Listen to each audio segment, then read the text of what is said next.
Señor Jesús, tú nos llamaste a predicar tu verdad. Bienvenidos a Atentos al Libro de Dios. Este programa te traerá las enseñanzas congregacionales de la Iglesia Cristiana Evangélica Reformada, tanto desde la Consulta como desde el departamento de Maipú, en nuestra querida provincia de Mendoza. No dejes pasar la oportunidad de fortalecer tu fe y conocimiento bíblico. Acompáñanos en Atentos al Libro de Dios y déjate guiar por la sabiduría divina contenida en la Escritura. Pastoreando a tu pueblo, al Cordero, edifica tu iglesia, oh Dios.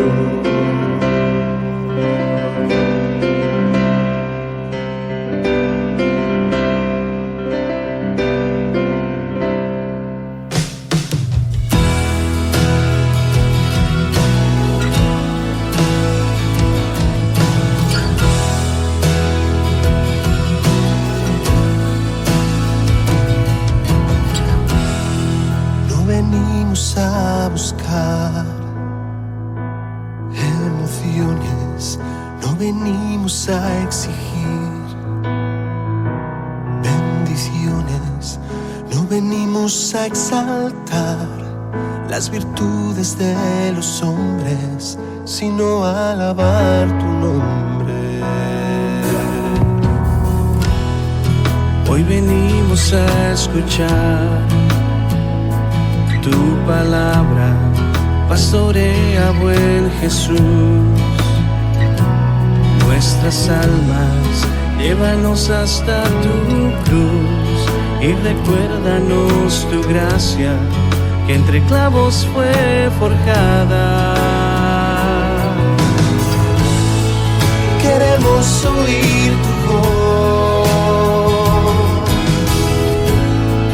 con la fuerza del de un león, que aunque produce temor, la esperanza pasa en nuestro corazón.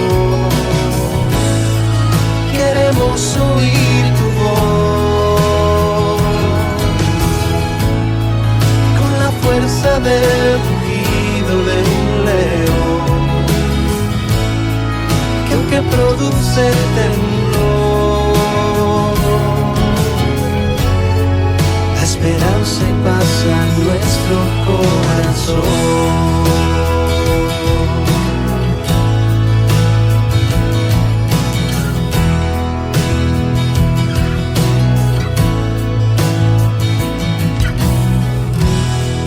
No venimos a buscar emociones, no venimos a exigir bendiciones, no venimos a exaltar las virtudes de los hombres, sino a alabar tu nombre. Hoy venimos a escuchar tu palabra, pastorea buen Jesús. Nuestras almas, llévanos hasta tu cruz y recuérdanos tu gracia, que entre clavos fue forjada.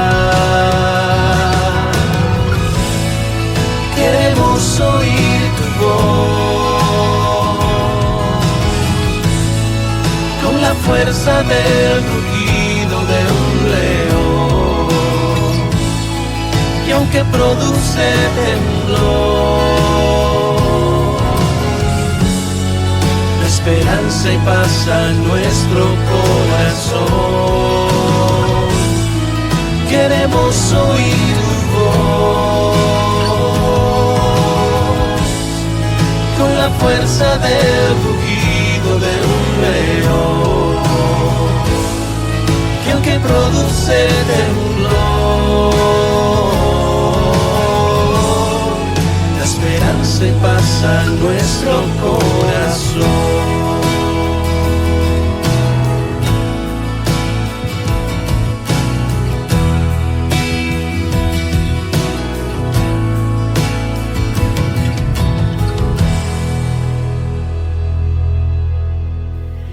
Bien, ¿cómo están, hermanos? Buen día del Señor tengamos todos. Gracias al Señor podemos otra vez en este primer día de la semana estar juntos, ¿no? Para alabar al Señor, para compartir de su palabra, para, como decimos siempre, apartando este día de manera especial para Él. Él así lo ha querido, hermanos. Es un día, como decimos siempre, para quienes hemos sido salvados, para quienes hemos sido redimidos. Es un día muy especial, ¿sí? Nuestro Señor en este primer día de la semana confirmó su gran obra de la redención, la obra de la expiación, resucitando victorioso de entre los muertos y concediéndonos una perfecta salvación. Gracias al Señor por esa bendición de ser hijos de Dios. Mirad cuál amor nos ha dado el Padre, decía el apóstol Juan, el de ser llamados hijos de Dios, ¿no? Bien, hermanos, y como hijos de Dios tenemos que alimentarnos con su palabra. Es lo que sustenta nuestras vidas, es nuestra guía en este peregrinaje que tenemos que hacer por este mundo, esperando su pronto regreso. Así que vamos a continuar, ¿sí? Vamos a continuar estudiando este cuerpo de doctrinas que se conocen como las doctrinas de la gracia, ¿sí? Estamos avanzando en ese acróstico que en su momento presentara Juan Calvino. Ya hemos analizado el primer punto de ese acróstico, que es la depravación total, y hemos comenzado, ya nos hemos introducido en la consideración de este segundo punto, ¿no? Que es la elección incondicional, una verdad en las Escrituras que representa, ¿verdad?, una muestra de la soberanía innegable de Dios en este tema tan fundamental para nosotros como seres humanos, que es la salvación de nuestras almas, ¿sí? Y es por tal motivo que también representa una gran resistencia, ¿no?, de parte de los seres humanos hacia esta soberanía de Dios con respecto a nuestra salvación. En realidad se ha convertido en un tema muy controversial dentro del mundo evangélico, pero nosotros como hijos de Dios, como reformados que somos, debemos poner siempre las Escrituras por delante, ¿no? Amoldar nuestras consideraciones, nuestros pensamientos a lo que dicen las Escrituras y no hacer decir a las Escrituras lo que no dicen, ¿sí? Bien, hemos estado avanzando.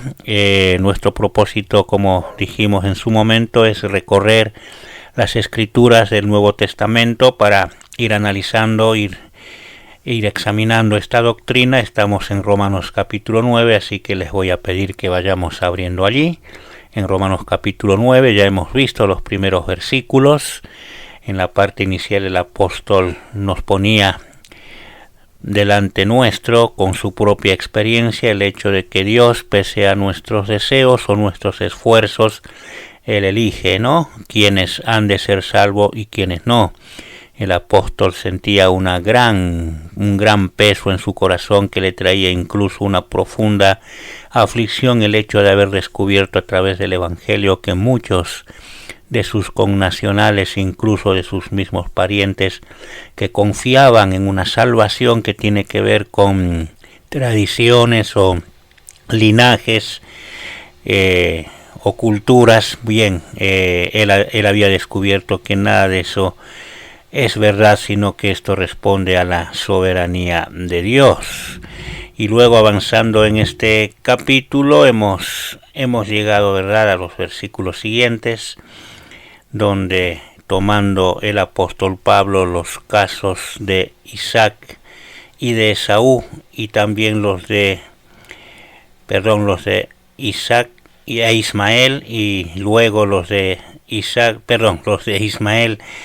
el de Ismael, el de Isaac y el de Jacob y Esaú, él nos estuvo demostrando también, ¿verdad?, que la elección de Dios no tiene que ver con méritos ni capacidades ni nada que se relacione con eso, sino exclusivamente de su voluntad, ¿sí?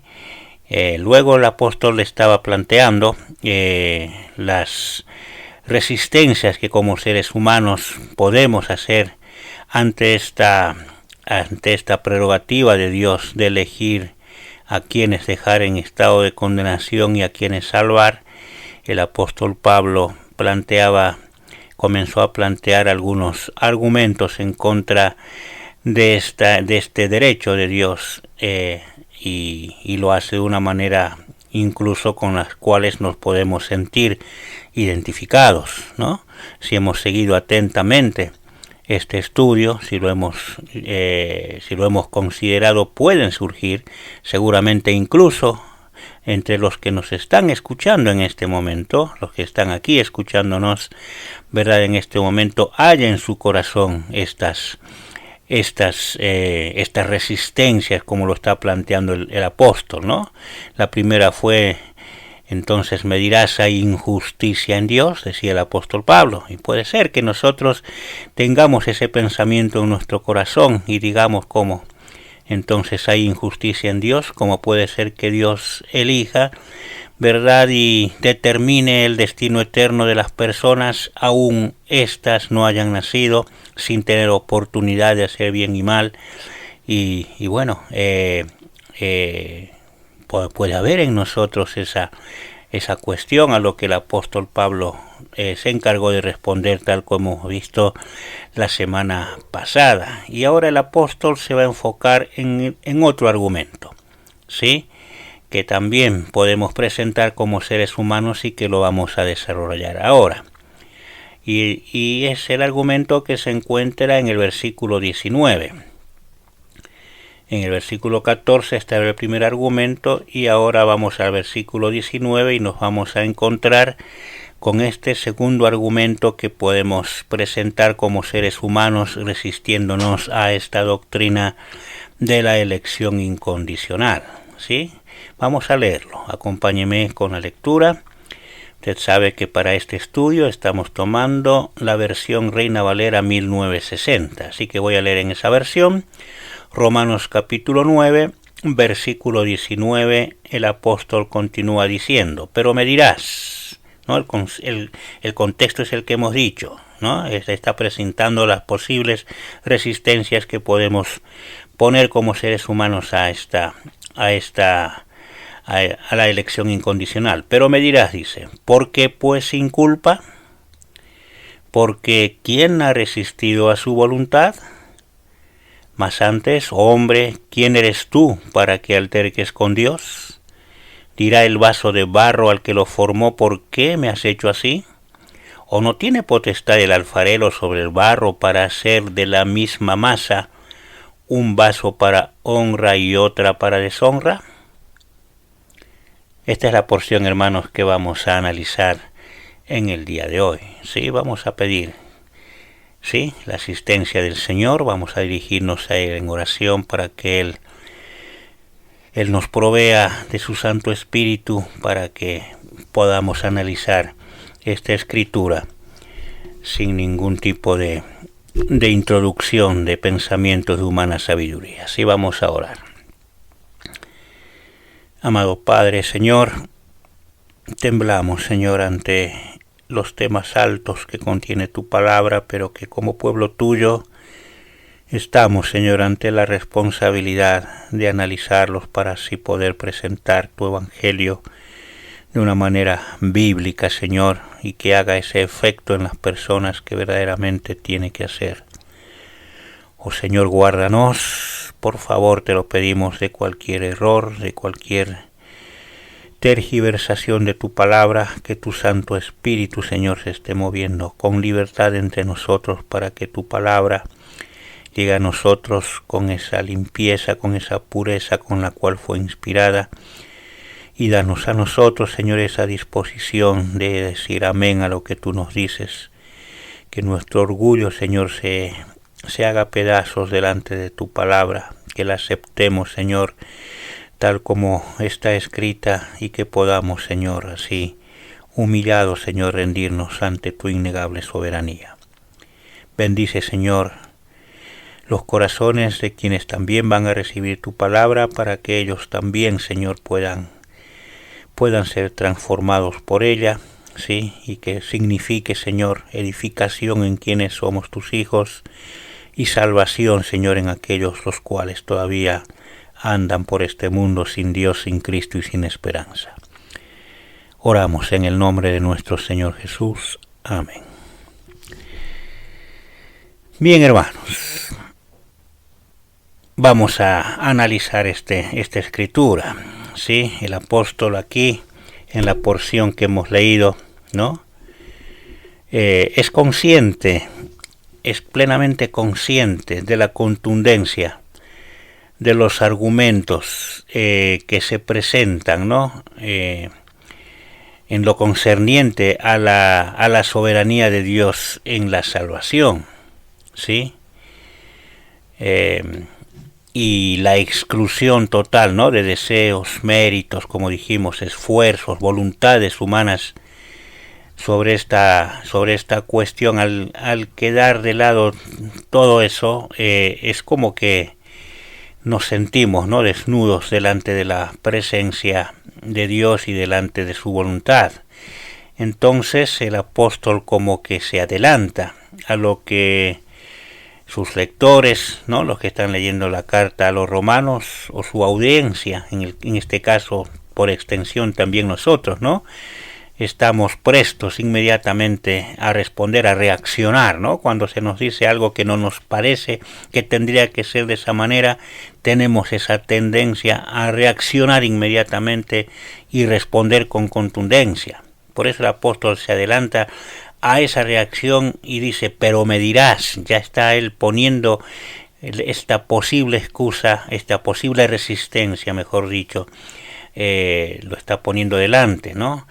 Y esta expresión, pero me dirás, no solo denota una muy posible respuesta inmediata, como decimos, ¿no? Casi superponiendo la respuesta con la presentación que está presentando Pablo de esta doctrina, sino que también denota este tipo de respuesta un tinte, ¿no? Confrontativo, hasta desafiante.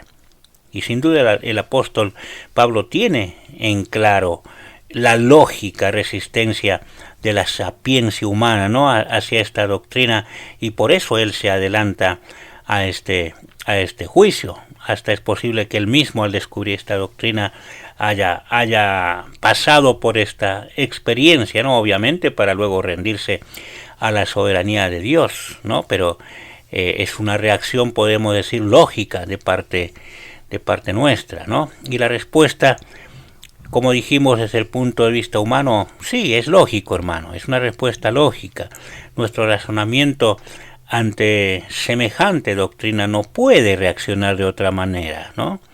Si es Dios, como dijimos, quien decide de quién tener misericordia y de quién no, y si es Dios, como vimos también con el caso de Faraón, quien finalmente decide endurecer a quien quiere endurecer, entonces, bueno, el cuestionamiento como que sale solo, ¿no? ¿Por qué? Pues sin culpa, podemos decir, como hemos leído en nuestro pasaje, o como traduce la versión NBI, ¿por qué todavía nos echa la culpa a Dios? Podemos pensar, ¿qué culpa tengo? Podemos decir, si es Dios quien decide de quién tiene misericordia, de quién no, a quién endurece, a quién no, ¿qué culpa tengo yo? Podemos reaccionar de esa manera. Y esta respuesta o cuestionamiento humano ante esta doctrina tan exclusiva y hasta radical, podemos decir, de parte de Dios, también tiene su costado argumentativo, ¿no? Si es Dios quien soberanamente deja de lado todo tipo de mérito, esfuerzo, deseo, voluntad humana, ¿quién va a poder resistirse?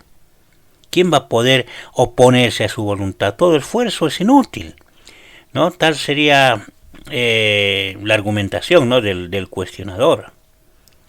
Si es Dios quien escoge, y Él también en su soberana voluntad deja continuar a quienes no elige para salvación por ese camino de pecado que desemboca en la condenación eterna, si es Dios quien hace eso, si es Dios quien tiene misericordia o endurece a quien Él le place, dejando sin intervención alguna al hombre. ¿Qué culpa puede caber al hombre si nada puede hacer en contra de la voluntad de Dios? Podríamos pensar de esa manera. No, porque finalmente ¿quiénes van a ser perdonados y glorificados? Quienes Él decida que lo sean. Eso dice esta doctrina. Y lo mismo pasa con los que están condenados al infierno. Va a ser también como resultado de quienes Él decida que lo sean. Entonces este cuestionamiento que hace la sapiencia humana a esta doctrina pareciera no admitir discusión alguna, ¿no? Incluso, como dijimos al principio, dentro del ámbito evangélico, desde sectores sobre todo afines al pensamiento arminiano, hasta merece el adjetivo de posible, de plausible, ¿no? Y es presentado como un argumento que descalifica esta doctrina, ¿no? Ellos afirman, ¿no? Quienes sostienen y se plantan en esta resistencia, afirman que Dios no puede obrar de esa manera, ¿no?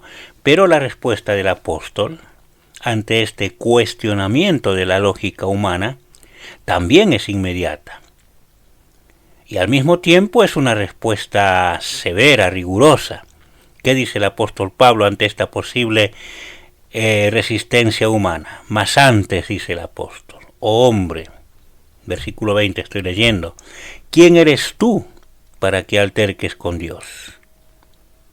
La Biblia de la versión de las Américas dice al contrario, ¿quién eres tú, oh hombre, que le contestas a Dios? ¿Quién eres?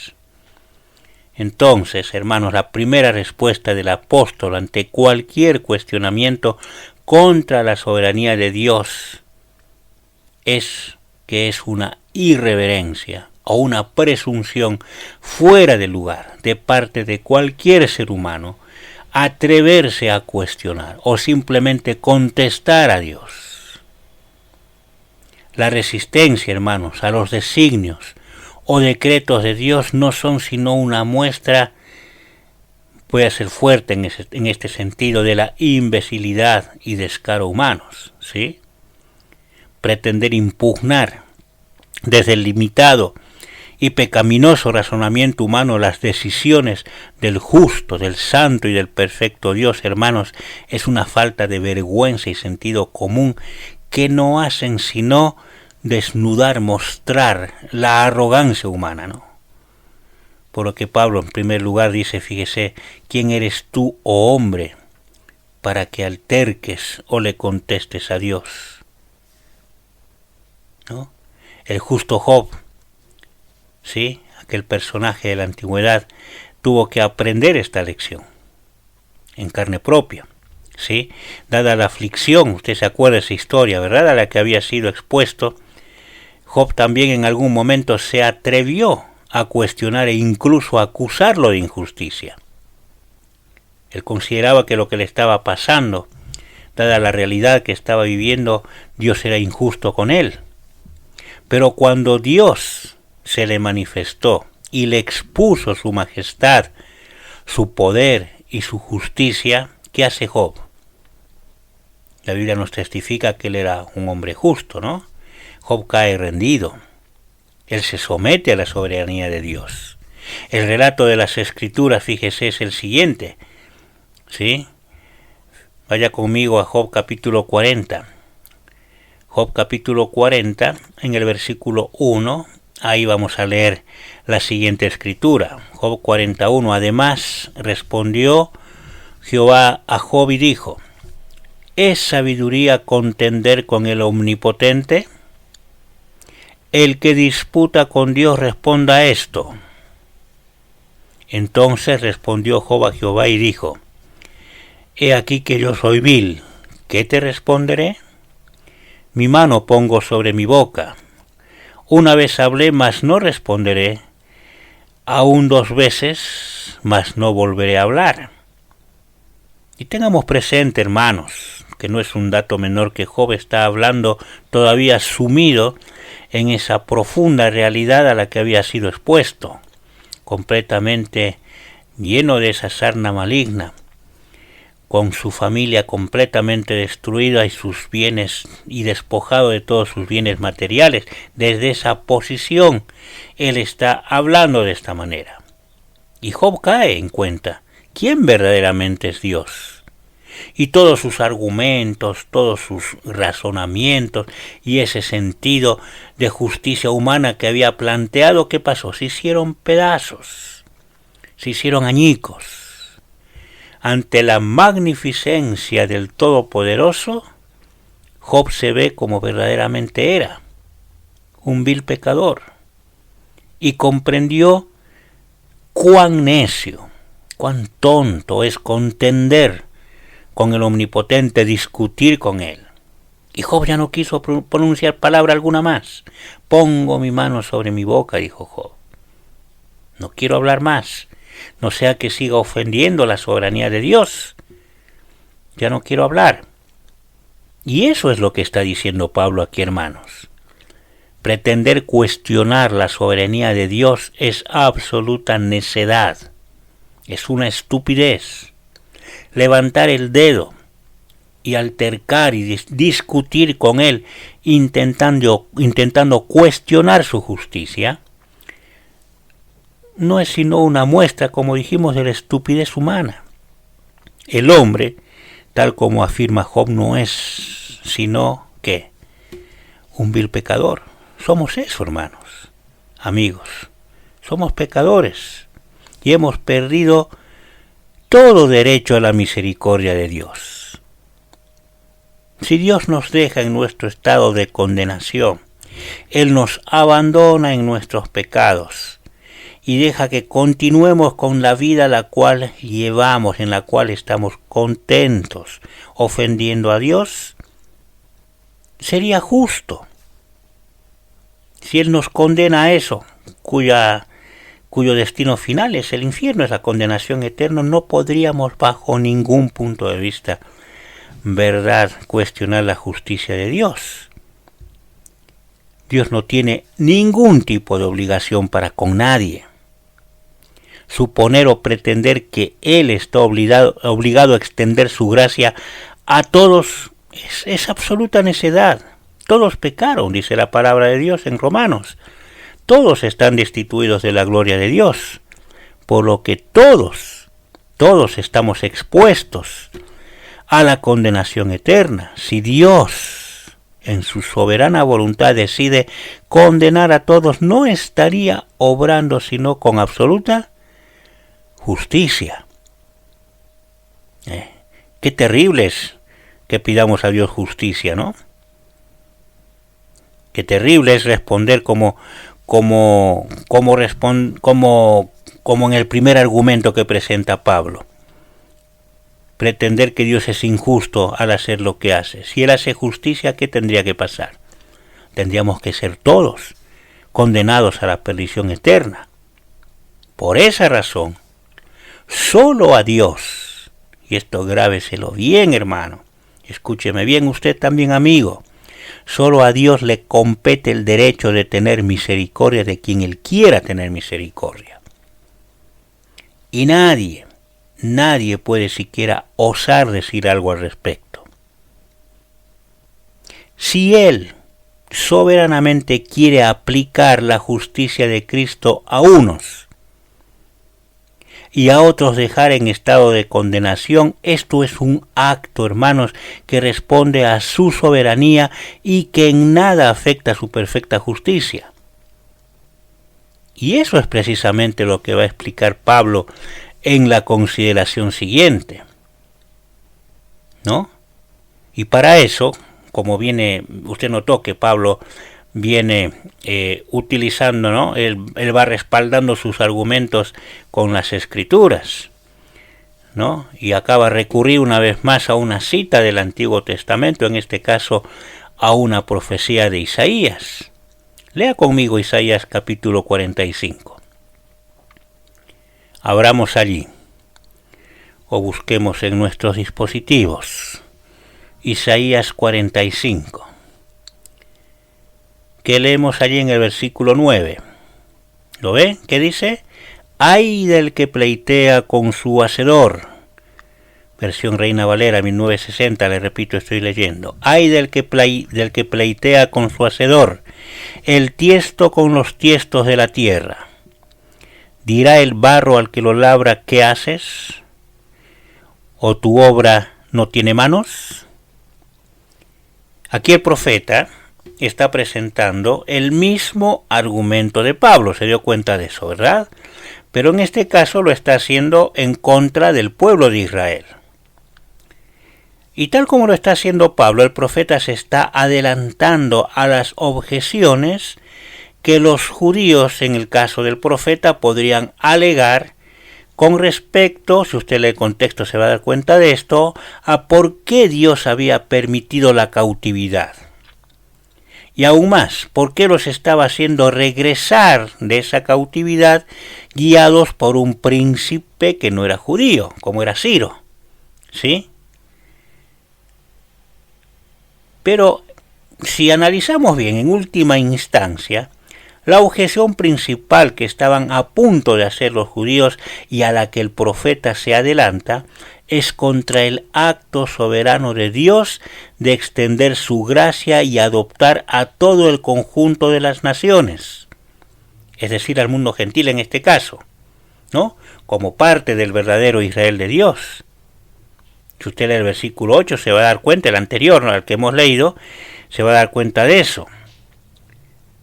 Y Pablo pone este cuestionamiento de los judíos, ¿no?, en el mismo nivel que los cuestionamientos que se puedan hacer en contra de la doctrina de la elección incondicional de Dios en el tema de la salvación. ¿No? Que no es sino, como hemos dicho, un atrevido cuestionamiento a los actos soberanos de Dios. Fíjese que el profeta dice, ay del que pleitea con su hacedor, y el apóstol, más antes, oh hombre, ¿quién eres tú para que alterques con Dios? ¿Se da cuenta? Son expresiones que llenas de indignación ante el atrevimiento humano. El profeta dice, el tiesto con los tiestos de la tierra, ¿no?, en clara alusión a la insignificancia del hombre. Tenemos que tener en cuenta aquí que el tiesto es un pequeño fragmento de vasija de barro que se quebró, una vasija que se quebró, y los pedazos, ¿no?, inservibles en sí mismos, es el tiesto, ¿sí? Ahora bien, altercar el hombre con Dios es semejante a que un fragmento de barro cocido discuta con su hacedor. Es ilógico, ¿no? Dios tiene, en este caso, el que hace la vasija o el alfarero, tiene tanto derecho de desechar ese tiesto, arrojándolo como inservible, tirarlo a la basura, o agarrarlo y restaurarlo, hacerlo de nuevo, coserlo otra vez y hacerlo de nuevo. Esos actos solo tocan decidir a quién lo hace, a quién lo forja, al hacedor. De la misma manera corresponde a Dios el acto soberano sobre sus criaturas humanas, de hacer con ellos lo que Él le plazca. Pretender cuestionar tal derecho es lo mismo que imaginar, según el planteo del profeta, a los tiestos o a una masa de barro decir a su hacedor, ¿qué haces?, como dice Isaías, ¿no? O como dice Pablo, ¿por qué me has hecho así? Eso dice Pablo. Y esta figura del alfarero, usted sabe, ¿no?, es utilizada con frecuencia en las Escrituras para describir a Dios como creador, ¿no? A este pasaje de Isaías que hemos leído, a la cual está refiriéndose Pablo para exponer esta doctrina, también se pueden agregar la del mismo Isaías en el capítulo 29 y la de Jeremías en el capítulo 18. Es el mismo ejemplo. Y es precisamente el profeta Isaías quien, luego de ver la maldad en la que cayó el hombre y las consecuencias de condenación eterna a la que puede exponerlo la justicia de Dios, el profeta clama por misericordia siempre desde la posición de barro, y reconociendo que la absoluta soberanía de Dios como el gran alfarero. Fíjese lo que dice en el capítulo 64 de su profecía Isaías. Busque conmigo allí el versículo 6. Isaías 64, 6. ¿Qué dice el profeta? Si bien todos nosotros somos como suciedad. ¿Se da cuenta? Acá ya hay una respuesta, no desde una altivez. Acá hay un planteo desde una posición que corresponde, desde lo que somos. Si bien todos nosotros somos como suciedad, y todas nuestras justicias como trapo de inmundicia, y caímos todos nosotros como la hoja, y nuestras maldades nos llevaron como viento, y nadie hay que invoque tu nombre, que se despierte para apoyarse en ti, por lo cual escondiste de nosotros tu rostro y nos dejaste marchitar en poder de nuestras maldades. Ahora pues, Jehová, tú eres nuestro Padre, nosotros barro, y tú el que nos formaste, así que obra de tus manos somos todos nosotros. Usted se dio cuenta, aquí se percibe claramente que no hay arrogancia alguna. Aquí no existe ningún tipo de cuestionamiento a las decisiones de Dios. Isaías no está haciendo eso. No está parándose como el caso del probable cuestionador que está presentando Pablo. No obstante, algo es claramente inobjetable: la absoluta soberanía de Dios en la elección, ya sea ante el osado y desvergonzado cuestionador que se atreve a altercar con Dios, o ante el penitente que reconoce su pecado y clama por misericordia ante la inminente manifestación de la justicia de Dios. Ambos, pese a sus distintas posiciones, siempre van a estar sujetos a lo que finalmente Dios decida. Ante el orgulloso y cuestionador y que se quiere parar delante de Dios, Dios va a hacer absolutamente lo que Él decida. Y ante el penitente lo mismo. ¿Sí? Cabe señalar aquí que no es el accionar del hombre lo que determina la decisión de Dios en la elección. A eso quiere llegar Pablo. El arrogante y atrevido cuestionador, aquel que se atreve a levantar su voz contra el Creador, no por ello va a ser condenado. Como tampoco el penitente, ¿no? Aquel que se ve pecador, gracias a la intervención de Dios, de abrirle sus ojos a través del Evangelio, mostrarle su pecado y su falta total de méritos ante la justicia de la santidad de Dios, no será en definitiva ese clamor por misericordia lo que determinó la elección de Dios. Esto es un concepto que parece duro, ¿no? Pero nos lo tenemos que grabar. Si ambos, tanto el altivo, el cuestionador altivo, señalando lo que él considera injusticia de parte de Dios, como el penitente pecador clamando por misericordia, reconociendo su pecado, llegan a tal situación, escúcheme bien, hermano, escúcheme bien, amigo, si alguien llegaron a esa situación, es sencillamente, ¿por qué? Porque Dios previamente ya decidió el destino de uno y otro en la eternidad pasada, y ellos simplemente están respondiendo con sus actos a esa soberana elección. Uno va a continuar, como dice Isaías, marchitándose bajo el yugo de su pecado, y el otro va a ser objeto de la inmerecida misericordia de Dios. ¿Se da cuenta de esto? Esto es importante. Quiero que usted, a través de esto que estamos diciendo, se analice en este momento a usted mismo. Fíjese en este detalle.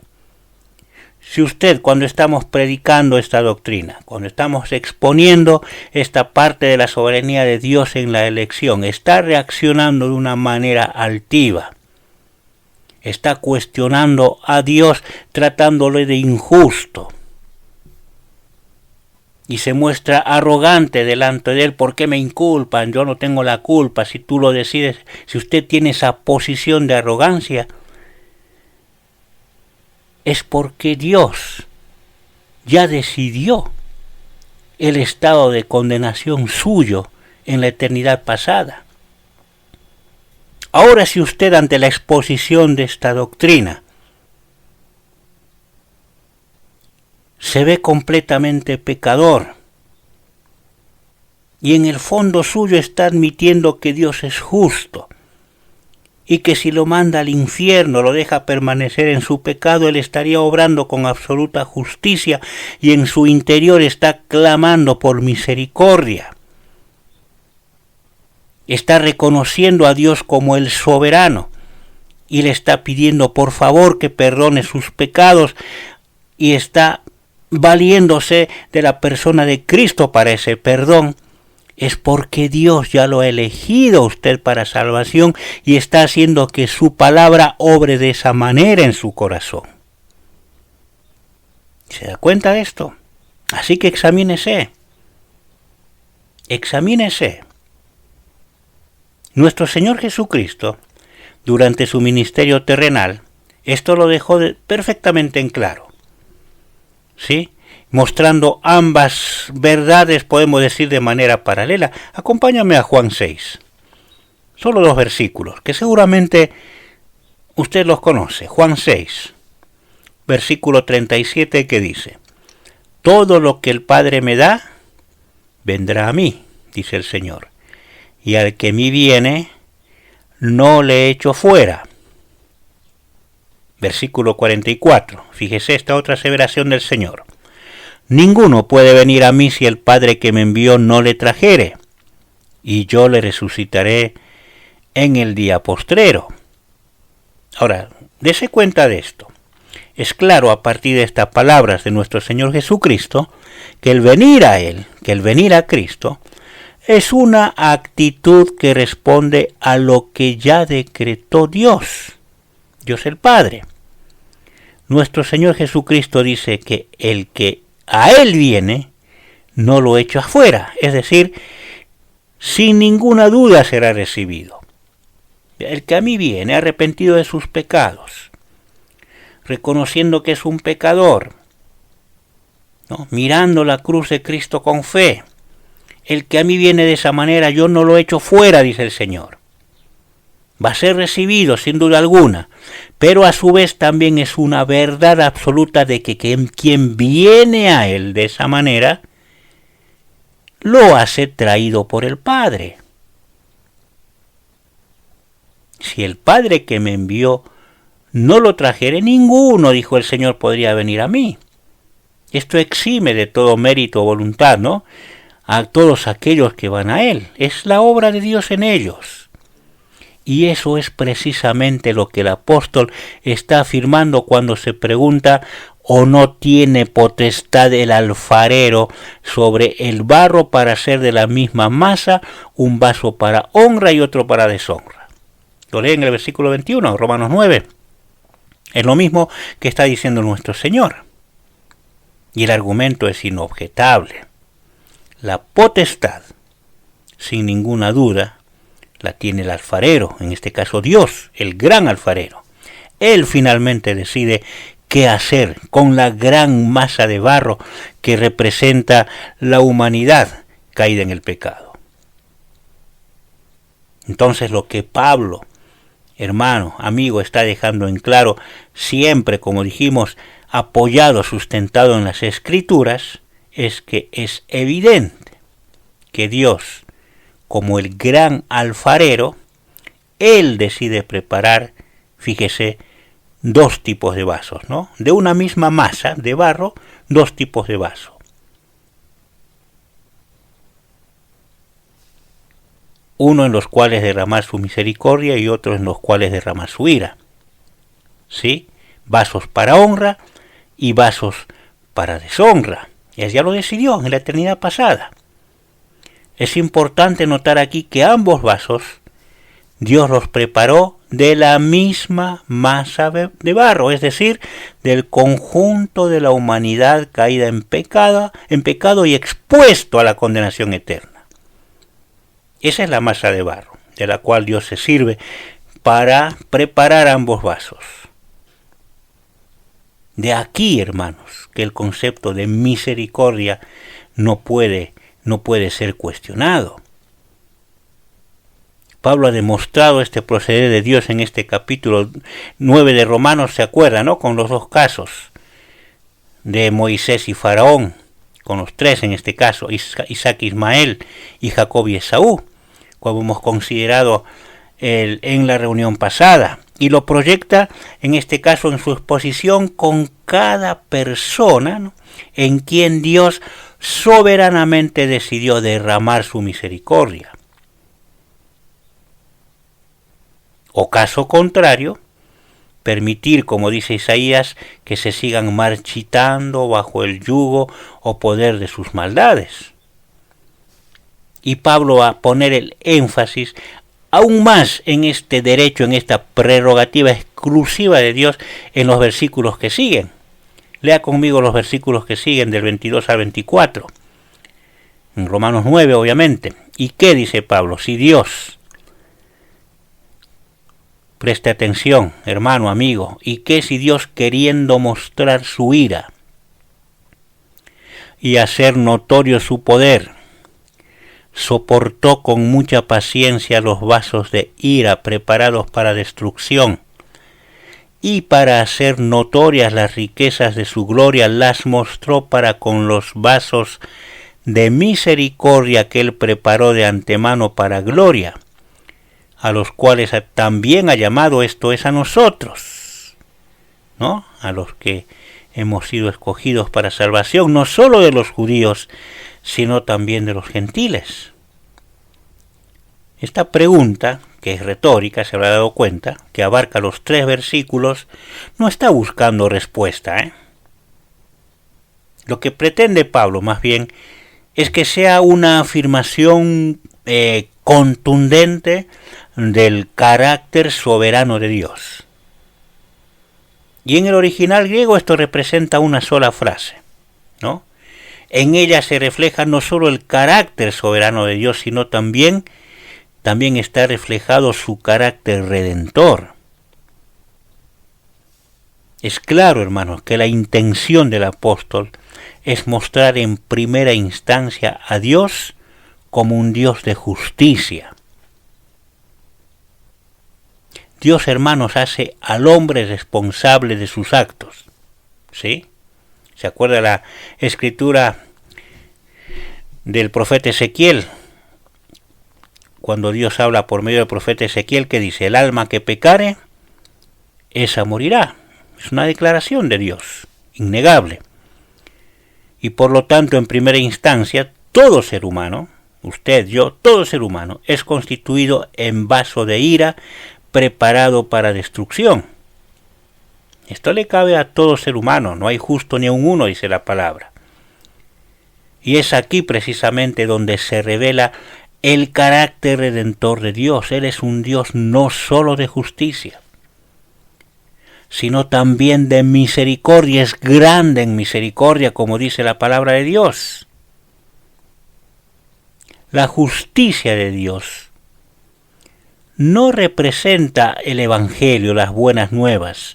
Al contrario, confirma a todo ser humano, sin excepción, bajo la maldición de la condenación eterna.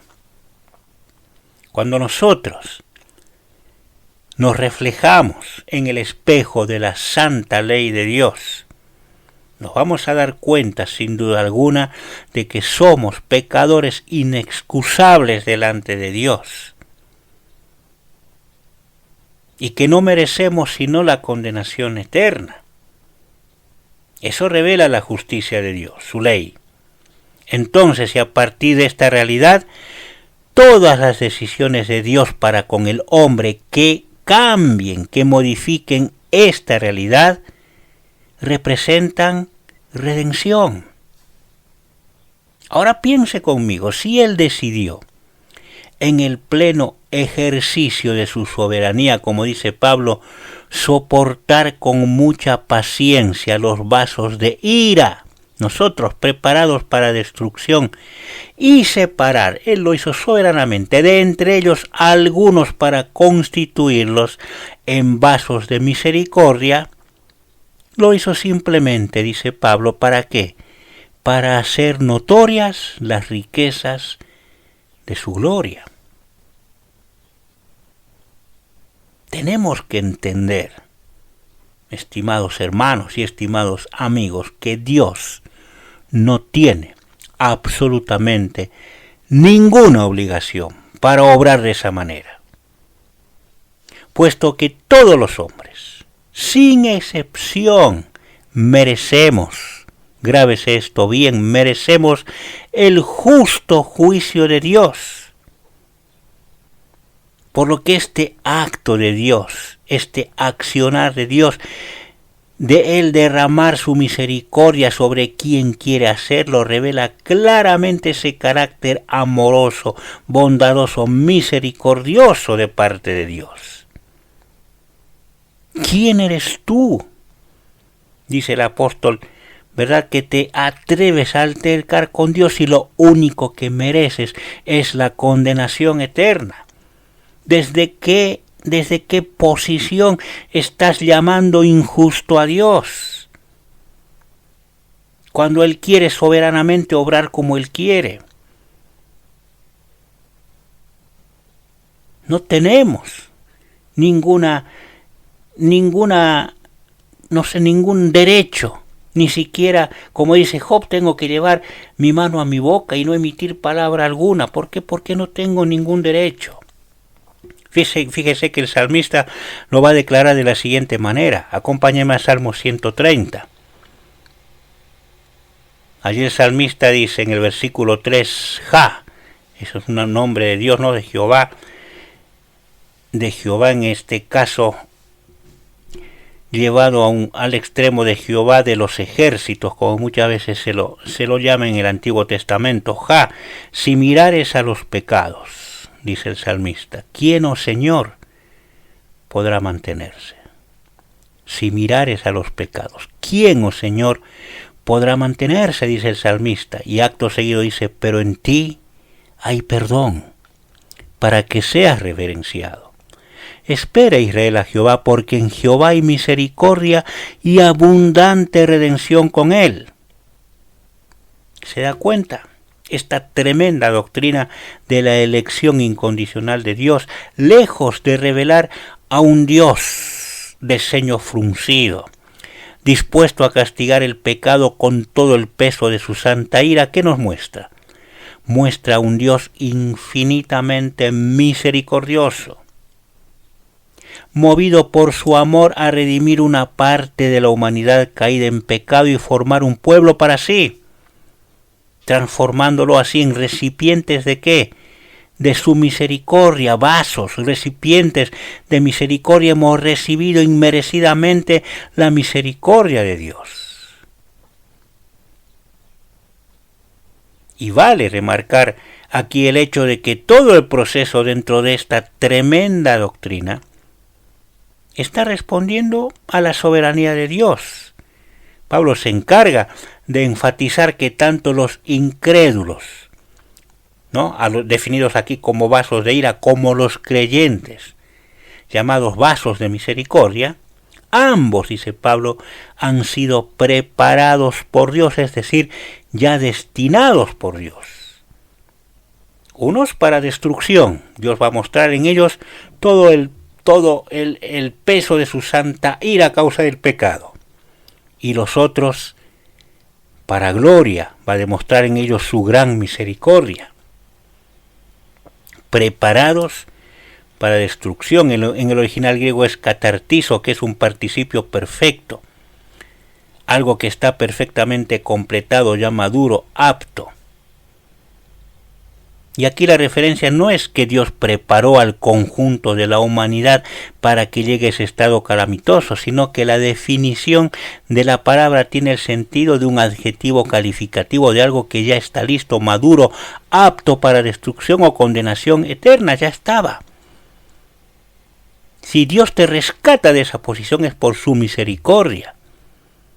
Pero tú ya estás listo. Tu pecado te ha llevado a esa posición. ¿O me vas a decir que no es así?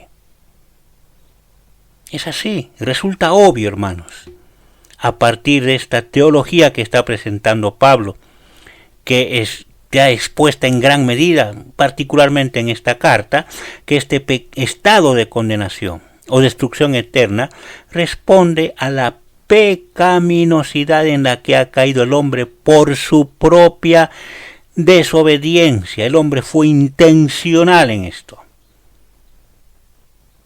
¿Sí? Siguiendo esta línea teológica, también es obvio que dada la pecaminosidad del hombre y la dureza de su corazón, es Dios mismo, tal como enseña el apóstol en esta carta, que los entrega. Él lo dice así en el capítulo 1. En el versículo 24 Dios dice que los entregó a la inmundicia de sus corazones. En el versículo 26 del capítulo 1 dice que los entregó a sus pasiones vergonzosas. Y en el versículo 28 a su mente reprobada. ¿Qué hizo Dios? En un sentido los confirmó al hombre en su pecado, ¿no? Determinando su perfecta aptitud para qué, para ser merecedores justa y plenamente de qué, de ser un vaso de ira, de la recepción de la ira de Dios, ¿no? Condenado justamente a la perdición eterna. Ese es el significado de vasos de ira preparados para destrucción. Y en esta condición entramos todos, no se salva nadie, todos. Ese es el propósito del apóstol Pablo en su carta a los romanos en los primeros capítulos, es dejar al hombre completamente inexcusable delante de Dios. Todos entramos absolutamente en este concepto. Y Pablo, en su afán de remarcar la gran misericordia de Dios para con los suyos, les va a recordar en su carta que escribe a los hermanos de Éfeso su realidad antes de que Cristo tenga misericordia de ellos. Fíjese en Efesios capítulo 2 lo que dice. Voy a leer nada más que el versículo 3 para ir ya cerrando por hoy los conceptos de esta parte de la doctrina de la elección. Efesios 2:3, entre los cuales, esta es una carta que Pablo hace a quienes han sido redimidos, entre los cuales también todos nosotros, dice Pablo, no todos los creyentes, en este caso vivimos en otro tiempo, ¿en qué? En los deseos de nuestra carne, haciendo la voluntad de la carne y de los pensamientos, y éramos por naturaleza hijos de ira, lo mismo que los demás. El concepto se hace claro. Fíjese que dada nuestra naturaleza pecaminosa, el conjunto completo de la humanidad se constituye posicionalmente en apto para recibir justa y completamente la ira de Dios. ¿O me vas a decir que no es así, estimado amigo? ¿Esto que está describiendo Pablo no es tu realidad? ¿No es que tú vives de acuerdo a tus propios deseos? ¿Vives para satisfacer los deseos de tu carne y de tus pensamientos? ¿Te gozas en el pecado como ninguno? Cuando cometes inmoralidades, lascivias, cuando pronuncias mentiras, cuando haces todo tipo de pecados, no estás completo contigo mismo. Es tu estado de condenación y desde esa posición te atreves a levantar tu mano contra Dios y decir que Él es injusto cuando se plantea esta doctrina si lo único que mereces es la condenación eterna. Esa es la lógica del apóstol Pablo. ¿Quién eres tú, hombre, para que alterques con Dios? ¿Quién eres? Si lo que a ti te gusta es pecar, intencionalmente es el deseo de tu corazón. Ahora, si te rebelas en contra de Dios cuando se te plantea esta doctrina y arrogantemente lo acusas de injusto, es porque tú ya estás destinado para permanecer en ese estado y Dios te ha entregado tu propio pecado. Ahora, y escúchame bien, si al escuchar esta doctrina tú sientes el peso de tu pecado y reconoces la grandeza de Dios, reconoces su soberanía y clamas a Él por misericordia, es porque el Evangelio te está revelando que has sido escogido para salvación. Entonces te tenemos que decir: corre a la cruz de Cristo. Confía en Él para el perdón de tus pecados. El que a mí viene de esa manera, hemos leído, no le echo fuera. No es que tú has venido por tu propia voluntad, no, es Dios quien ha determinado que seas salvo, y al escuchar su palabra estás obrando, tu corazón está sintiendo el peso de tu pecado y te está llevando hacia la cruz de Cristo. ¿Eso qué significa? Claramente significa que Dios ha hecho de ti un recipiente, un vaso de misericordia. ¿Te das cuenta de esta diferencia? Quiera Dios en esta mañana que puedas palpar esta diferencia y definir en tu corazón a cuál de estos grupos perteneces. Si eres un vaso de ira, preparado de antemano por Dios para que Él manifieste en ti todo el peso de su ira y la condenación caiga sobre ti, te estás revelando ante esta doctrina de una manera arrogante.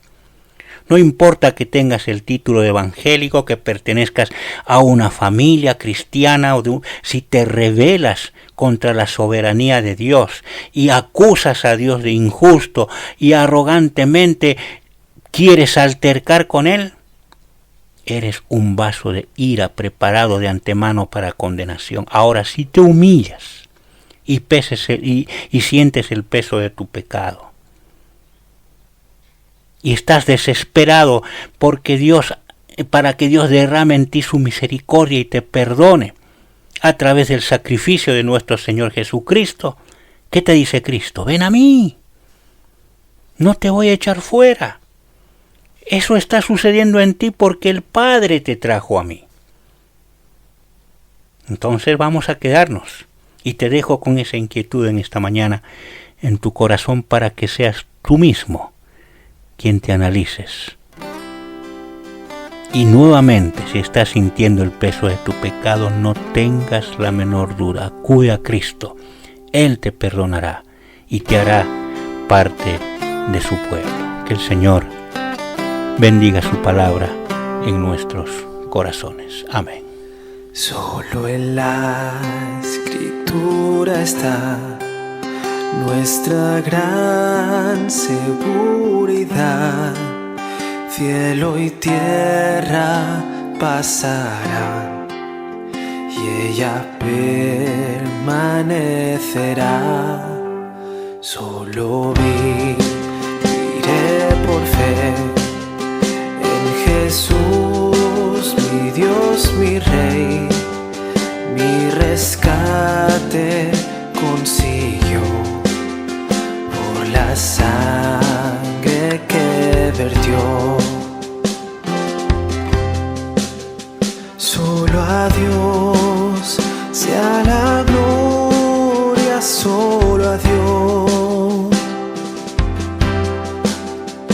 Hoy tu iglesia te rinde adoración. Nos llamaste y nos llevas a tu gran mansión.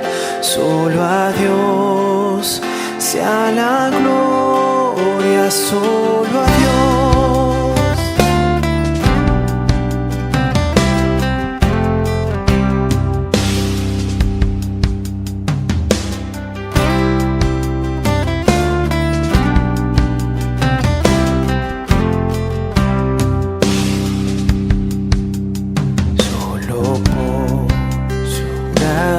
Fiel, tengo nueva vida en Él. Me encontró mi buen pastor y en sus brazos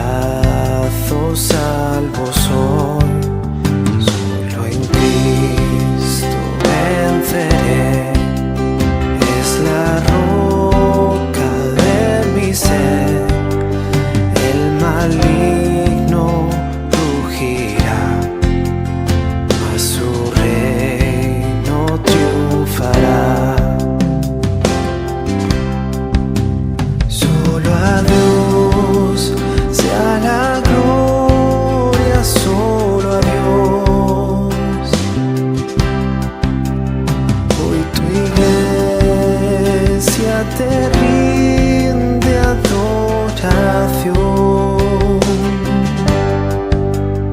Nos llamaste y nos llevas a tu gran mansión. Solo a Dios sea la gloria, solo a Dios. Solo a Dios sea la gloria, solo a Dios. Hoy tu iglesia te rinde adoración. Nos llamaste y nos llevas a tu gran mansión. Solo a Dios sea la gloria, solo a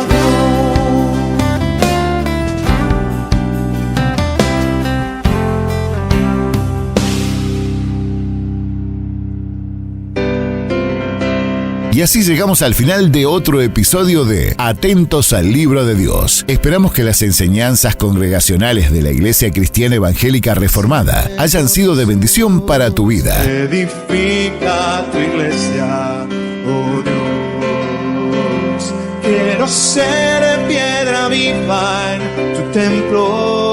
Agradecemos tu compañía y te animamos a seguir creciendo en tu conocimiento y relación con Dios a través de su palabra. Hasta la próxima y que la gracia y la paz de Dios estén siempre contigo. Edifica tu iglesia, oh Dios.